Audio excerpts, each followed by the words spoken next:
কলিযুগ আক্ষরিকভাবে যাকে বলা হয়েছে পাপের যুগ। হিন্দু শাস্ত্র অনুযায়ী সত্য, ত্রেতা এবং দাপরের পর কলিযুগের সূচনা হয়েছে, যে সময়ে পাপের পরিমাণ 3 ভাগ কিন্তু পূর্ণ মাত্র 1 ভাগ। মানুষের গড় আয়ু কমে দাঁড়িয়েছে মাত্র 100 বছর। বিষ্ণু পুরাণ অনুযায়ী শ্রীকৃষ্ণের তিরোধানের পরই দাপর যুগের অবসান হয়। এরপর ধেয়ে আসে সংকটের যুগ বা কলিযুগ।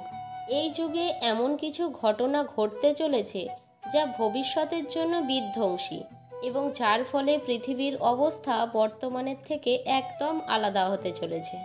নমস্কার বন্ধুরা, অমৃতবাণী চ্যানেলে আপনাদেরকে স্বাগত জানিয়ে শুরু করছি আজকের ভিডিওটি শুরু করার আগে আপনাদের কাছে একটাই অনুরোধ, আপনি যদি এখনও পর্যন্ত চ্যানেলটিকে সাবস্ক্রাইব করে না থাকেন তাহলে সাবস্ক্রাইব করে পাশের বেল আইকনটি অবশ্যই অল করে নেবেন।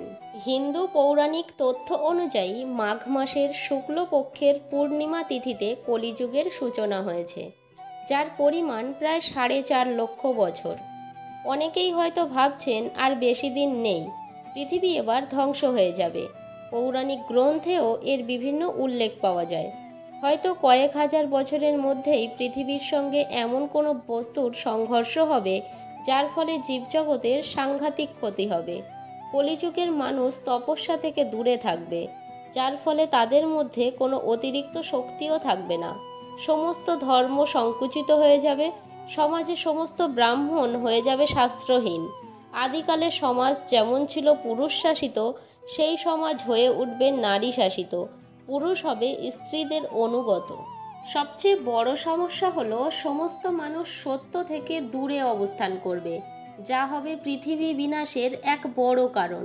কোনো পুত্র তার পিতাকে হত্যা করতে এবং কোনো পিতা তার পুত্রকে হত্যা করতে কুণ্ঠিত হবে না।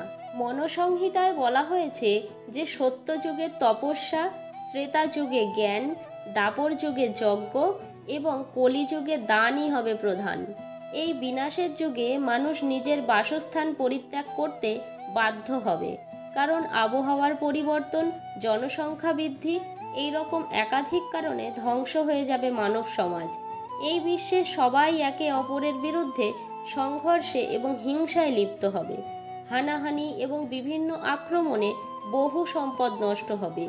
এই সবই হবে সংসারের বিনাশের প্রধান লক্ষণ। ভগবত পুরাণে লেখা আছে যে কলিযুগের শেষে এমন এক প্রলয় আসবে যাতে পৃথিবী ধ্বংস হয়ে যাবে। বিশ্বে এক ভয়ানক বৃষ্টি নামবে, যাতে চারিদিক শুধু জলময় হয়ে থাকবে। সমস্ত প্রাণীর বিনাশ নিশ্চিত হয়ে উঠবে। যেমনভাবে সত্যযুগে ভগবান বিষ্ণু তার প্রথম অবতার অর্থাৎ মৎস্যরূপ ধারণ করে সংসারকে এই প্রলয়ের হাত থেকে রক্ষা করেছিলেন, তেমনি এবারও হয়তো ভগবানের 10ম অবতার কল্কিদেব হয়তো এরকমই কোনো চমৎকার করতে চলেছেন। কিন্তু যতদিন না তার আগমন হচ্ছে ততদিন পর্যন্ত চলতে থাকবে এই পাপের যুগ, হতে থাকবে কলির নিয়মিত দাপট। হিন্দু ধর্মগ্রন্থ থেকে আমরা জানতে পারি যে এই পৃথিবীতে যখন যখন অধর্ম বেড়েছে তখনই ভগবান বিষ্ণু কোনো না কোনো রূপে অবতার হয়ে ধর্মকে রক্ষা করেছে। এই কলিযুগ যখন অধর্মের ভারসীমা পার করে ফেলবে তখন ভগবান বিষ্ণু কল্কি অবতারে অবতীর্ণ হয়ে কলিযুগের বিনাশ ঘটাবে, সত্যযুগের সূচনা করবে। তবুও অনেকের মনে প্রশ্ন আছে, কলিযুগের পরের যুগ কেমন হবে? বন্ধুরা, ধার্মিক গ্রন্থ অনুযায়ী যুগ পরিবর্তনের এটি 22তম চক্র চলছে। শ্রীমদ্ ভগবদ্ গীতাতেও এই কথার বর্ণনা পাওয়া যায়। ভগবদ্ গীতা অনুযায়ী পরিবর্তনই হলো এই সৃষ্টির নিয়ম। যেমন আত্মা এক শরীর থেকে অন্য শরীর ধারণ করে, তারপর ধরুন দিনের পর রাত্রি হয়, ঋতুও তার সময় অনুযায়ী পরিবর্তন হতে থাকে, ঠিক সেই রকম এক নির্ধারিত কালখণ্ডের পর যুগ পরিবর্তন হওয়াও এই সৃষ্টির নিয়ম। আর এই নিয়মকে কেউ কখনো নষ্ট করতে পারবে না।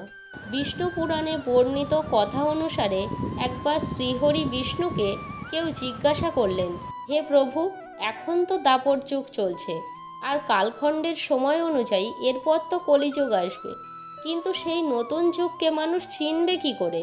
এর উত্তরে ভগবান শ্রীহরি বিষ্ণু বললেন, যখন পৃথিবীতে পাপের সংখ্যা বেড়ে যাবে তখন বুঝে নেবে পৃথিবীতে কলিযুগের সূচনা হয়ে গেছে। কলিযুগের শুরু নারীদের কেশ থেকে হবে। এখন যে কেশকে নারীদের অলংকার মনে করা হয়, সেই কেশকে কলিযুগের নারীরা কাটতে শুরু করবে। এরপর সমস্ত নারী পুরুষ নিজেদের সুন্দর দেখানোর জন্য সেই কেশকে রং করবে। কলিযুগে কারোর চুল লম্বা আর কালো দেখা যাবে না। শুধু তাই নয়, এমনও দেখা যাবে সব ঘরে ঘরে কলঙ্ক আর অশান্তি। কেউ মিলেমিশে এক হয়ে থাকবে না। মানুষ নিজের আপনজনদের হত্যা করবে। তখন বুঝে নেবে কলিযুগ তার চরম সীমায় পৌঁছে গেছে। তখন ত্রিদেব অর্থাৎ ব্রহ্মা, বিষ্ণু ও মহেশ্বর এক হয়ে এই পাপকারী কলিযুগকে ধ্বংস করে দেবে। এরপর আবারও এক নতুন যুগের সূচনা হবে, যেখানে সব কিছু সত্য হবে। হিন্দু ধর্মগ্রন্থ অনুসারে কলিযুগের সময়কাল 4,32,000 বছর। এখন কেবলমাত্র কলিযুগের প্রথম চরণ চলছে। কলিযুগ 5,121 বছর পেরিয়ে গেছে, আর 4,26,879 বছর এখনও বাকি আছে। কিন্তু এই কলিযুগের বিনাশ কিভাবে হবে, এর বর্ণনা আমরা ব্রহ্মপুরাণে বিস্তারিতভাবে পেয়ে থাকি। ব্রহ্মপুরাণ অনুযায়ী কলিযুগের শেষে মানুষের আয়ু 12 বছর হয়ে যাবে। এই সময় মানুষের মধ্যে দুশ্চিন্তা বাড়বে। কলিযুগের আয়ু যেভাবে বাড়তে থাকবে, সেইভাবে নদীগুলোও শুকিয়ে যেতে শুরু করবে। বেইমানি আর অন্যায়ভাবে ধনসম্পত্তি উপার্জন করা মানুষের সংখ্যা বৃদ্ধি পাবে। সম্পত্তির জন্য মানুষ কাউকে হত্যা করতেও পিছুপা হবে না। মানুষ পুজো পাঠ, ব্রত, উপবাস, আবারও সব ধার্মিক কার্য করা বন্ধ করে দেবে। মানবতা নষ্ট হয়ে যাবে। নারীরা একদম সুরক্ষিত থাকবে না। নিজেদের বাড়িতেই তাদের শোষণ হবে। নিজেদের লোকেরাই খারাপ ব্যবহার করবে। ভাই বোনের মতো সম্পর্কও নষ্ট হয়ে যাবে। এক ভাই আর এক ভাইয়ের শত্রু হয়ে উঠবে। বিবাহের মতো পবিত্র সম্পর্কও অপবিত্র হয়ে যাবে। কারোর বিবাহিত জীবন সুখময় হবে না। স্বামী স্ত্রী একে অপরকে প্রতারিত করবে। সমাজে হিংসা বৃদ্ধি পাবে। যারা বলবান হবে তাদেরই রাজ চলবে।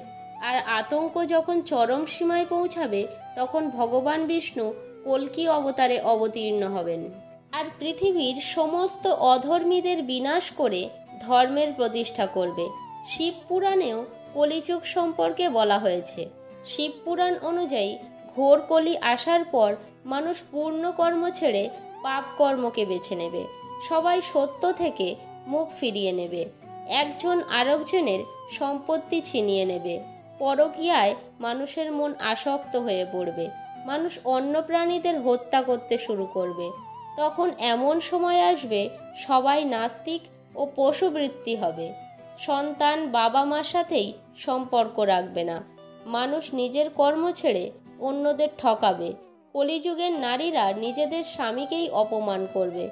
শ্বশুর শাশুড়িকে সম্মান করবে না। এমনকি কলিযুগের নারীরা নোংরা খাবারও খাবে। তাদের আচরণ খুবই খারাপ হবে। স্বামী সেবা থেকে সর্বদাই বিমুখ থাকবে। শিবপুরাণে বর্ণিত কথা সবটাই এখন দেখা যাচ্ছে। এখনও পর্যন্ত কলিযুগের 5,000 বছর পূরণ হয়েছে। কলিযুগ সমাপ্ত হতে এখনও কয়েক লক্ষ বছর বাকি রয়েছে।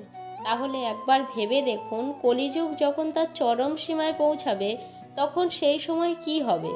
এছাড়া ভগবান শ্রীকৃষ্ণ বলেছেন কলিযুগের বিনাশ কিভাবে ঘটবে, যার বর্ণনা মহাভারতে করা হয়েছে। শ্রীকৃষ্ণের কথা অনুযায়ী কলিযুগের শেষের দিকে ভয়ঙ্কর ভয়ঙ্কর যুদ্ধ হবে। অধিক বৃষ্টি, প্রচণ্ড অন্ধকার আর অত্যাধিক গরম পড়বে। মানুষ ফসল কেটে নেবে, চুরি করবে, সব কিছুতেই শুধু আমার আমার করবে। হত্যাকারীর হত্যা হবে। মানুষ দুর্বল হবে এবং নানান রোগে ভুগবে। মানুষ নিস্তেজ হয়ে পড়বে। তিনি আরও বলেন, কলিযুগে যখন পাপ চরম সীমায় পৌঁছে যাবে, তখন আমি কল্কি রূপে জন্ম নিয়ে সৃষ্টিকে পাপের হাত থেকে রক্ষা করব। এরপর যে নতুন যুগ আসবে তাকে সত্যযুগ বলা হবে। অর্থাৎ যুগ পরিবর্তনের 22তম চক্র পূরণ করে 23তম চক্রে প্রবেশ করবে। কেমন হবে সত্যযুগ? সত্যযুগের আয়ু 17,28,000 বছর হবে। সত্যযুগের মানুষের আয়ু 4,000 থেকে 10,000 বছর পর্যন্ত হবে। পৃথিবীতে আবার ধর্মের নাম কীর্তন হবে। মানুষ বৌদ্ধিক সুখের জায়গায় মানসিক সুখে বল দেবে। চারিদিকে শুধু খুশি আর খুশি হবে। পুনরায় মানবতা ফিরে আসবে। মানুষ পরম জ্ঞানের প্রাপ্তি করবে। পুজো পাঠ ব্রত উপবাস আবার শুরু করবে। সত্যযুগের মানুষ তার তপবনে ভগবানের সাথে কথা বলতে পারবে। এই সময় মানুষের শরীরের উপর সম্পূর্ণ নিয়ন্ত্রণ থাকবে। আত্মার সাথে পরমাত্মার মিলনের ফলে সবাই সুখী হবে। সত্যযুগকে সৃষ্টির স্বর্ণযুগ বলা হবে। কিন্তু সত্যযুগ আসতে এখনও অনেক সময় বাকি রয়েছে, কেননা আমরা কলিযুগে নিজের ধর্ম আর কর্ম দিয়ে সত্যযুগের মতোই বাঁচার চেষ্টা করি, কারণ ধার্মিক গ্রন্থেও এই কথার বর্ণনা পাওয়া যায়। বন্ধুরা, ভিডিওটি কেমন লাগলো অবশ্যই কমেন্ট করে জানাবে। আর ভিডিওটি যদি ভালো লেগে থাকে তাহলে অবশ্যই একটি লাইক করবেন।